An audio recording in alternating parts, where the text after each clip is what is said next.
Hello, everyone, and welcome to the Cloverly Academy. My name is Sophia Wardell, and today we have a very special guest, musician, comedian, book lover, and social media wizard, Stephen Walker. Stephen is a singer-songwriter who loves fantasy books and reviews them in a truthful, lighthearted, and comedic manner. He has 5.24 thousand subscribers on YouTube, 118,000 followers on Instagram, and 1.1 million followers on TikTok, with a loyal following of book brats. Thanks for joining us today, Stephen. Absolutely. Thanks for having me. Sure, sure. We're excited to have you on. And today I want to talk about revenue streams with you. So, you're not an author, but you clearly know how to build a profitable brand. So, what is the benefit, you would say, of having places for tips like Cash App, Venmo, PayPal for inside your link tree? I think if you don't put things like that in your landing page, your website, you're missing out on a lot of money you could be making. So when you think about it, you go to Starbucks and they hang out the window and they say, "Oh, it's just going to ask you a simple question," and it's usually a tip. Most people don't tip, but some people do, and that's why they keep doing that. There's going to be people that are going to tip you. Most people won't. But so for me, for instance, I can make a couple $100 maybe a month, which is not going to change my life, but it's a couple $100 that I didn't have before I did this. So I would say it's very important that you put that in there, make it an option. You don't have to promote it. I never promote any of that stuff, but I do have it available. Right. I think that's a great idea, honestly. Yeah, You don't want to miss out on any little right. bit of dollars you could be getting to promote what you're doing. Yeah, And because everything adds up. I mean, it could be $200 here, $200 here, and by the end of the month, you're like, oh, I got a couple grand out of all these little things that I have. So I use the big three: Cash App, Venmo, and PayPal. yeah, that's great. And I think, like you said, not everybody, the large majority is not going to do it, but you'd be surprised at some people that are like, I like this guy. He's Yeah, hilarious. I want to give him some money, whether yeah. it's to buy a coffee or a car. Which brings up a good point. You said buy a coffee. There's an actual website called buymeacoffee.com. Perhaps you've heard of it. But what it is it gives people the option to buy you a coffee, and a coffee is worth $5. For some reason, whenever you put a label on, rather than just say tip me, you say buy me a coffee. It's more people. Maybe it's a psychological thing. People are more prone to give to that, but they can give you a coffee. Like the other day, someone bought me 10 coffees, which was $50. And they just said in the comments, thanks for all the laughs. That would have never happened had I not put that in my link tree or I use beacons actually, but it's a similar thing. Well, I like that. I think that's definitely true because, say, you wouldn't justify spending $7 on other things, but you'll go spend $7 on a Starbucks coffee. Yeah. So, Yeah. it makes sense. Now, I want to talk a little bit about Patreon. Could you tell us how you use Patreon as a revenue stream? Sure. So I was worried for the longest time to use Patreon because I felt like I didn't have valuable content that people go out of their way to purchase. But I was having a conversation with somebody about different things. But I asked them the question, should I start a Patreon? And they said absolutely. And I said, what would I put on it? It doesn't matter. Put whatever you want.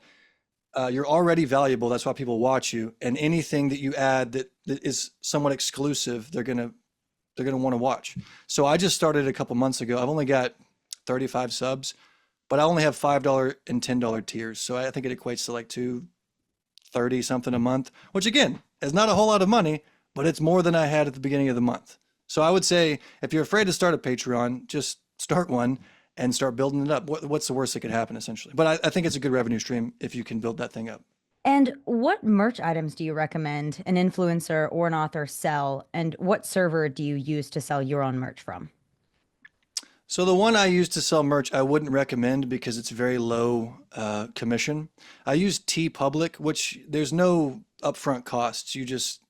They'll even work with you to make their graphics. Like, I think they give you a couple of free graphics, but I wouldn't recommend it because it's like 11%, 10%. I would recommend something more like what's the main one that people use? Shopify. I would Oh, recommend Shopify. Shopify. That's a little bit more upfront cost because you have to pay yearly, and I think it's a lump sum. And I'm gonna move to that eventually. But I mean, Teespring is a good way to test it out to see if people are even interested in your products. But for products specifically for authors, I would recommend definitely bookmarks.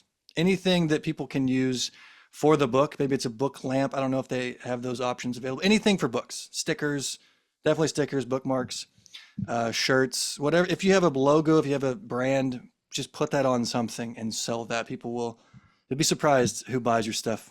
Well, I do have to say, with the branding, I love your book brat thing that you got going. That's hilarious and it's fun, it's lighthearted. And I think with bookmarks, that's such a good idea. And it may be, duh, it's a good idea. But at the same time, I never thought about it because I'm like a book a book abuser. Like I'll bend pages and they'll fall apart. And my husband is like keeps his books in pristine condition. He's like, don't touch my book, you know? So Yeah. I think bookmarks are such a valuable thing. So a great thing that's easy to create, easy to do print on demand and things like that with.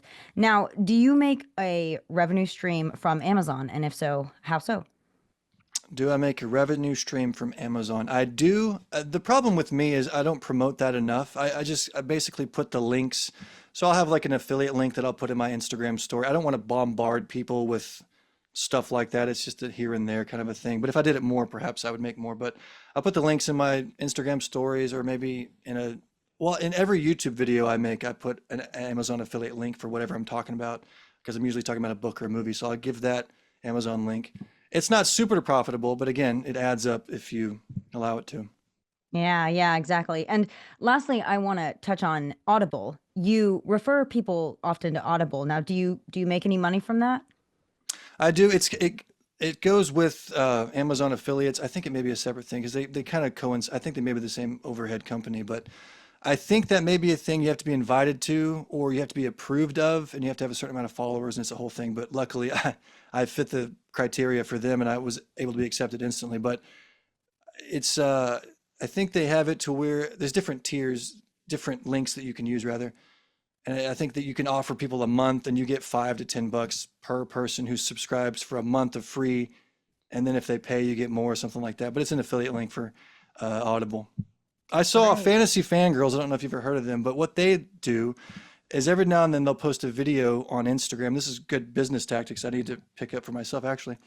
They'll say, hey, if you want a free month of Audible, type in the comments a special word. I don't know. Let's just say they say type link in the comments. So they'll type link, and then they say I'll send you a special uh, website to where you can get a free month. It's not special at all. It's just this website you can find in their link tree.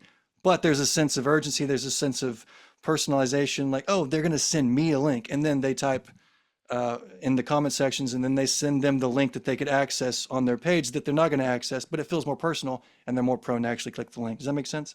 Yeah, yeah, that sounds great. Yeah. Yeah. Well, Stephen, thank you so much. That was wonderful insight on revenue streams. Yeah, absolutely. Lastly, where can our listeners find and connect with you?